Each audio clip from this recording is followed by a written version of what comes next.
My name is MaryAnne Golon. I'm a consulting editor for Time magazine, former director of photography.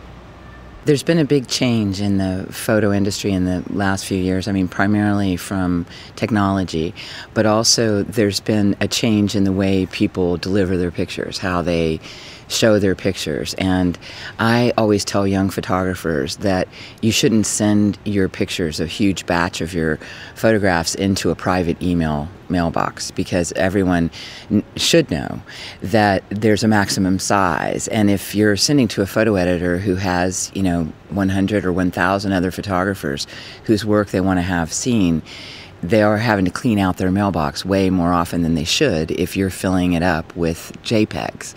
So I always say to photographers, it's better to maybe include one small picture within the mail, just as a reference, with a link and a very brief description of what the storyline is or the work that you're trying to do, not just, hi, take a look at my new website.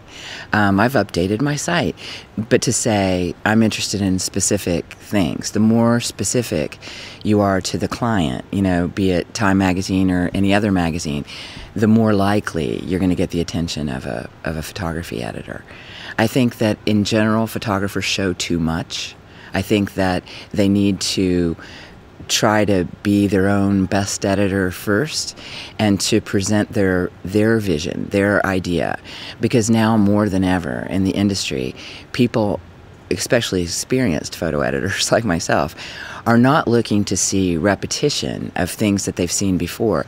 That's the beginning of becoming a photographer. But you have to be at the point where you've already learned how to repeat and then are developing your own voice before you should be chasing down photography editors to say, hey, look at me. Because there has to be a reason, there has to be a perspective, there has to be a point of view.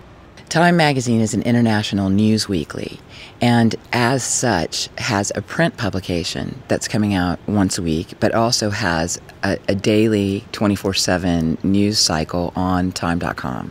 Increasingly, the amount of space that you have in print publications, not just Time magazine, but in many print publications, is very limited. But you do have the opportunity to do a longer narrative online.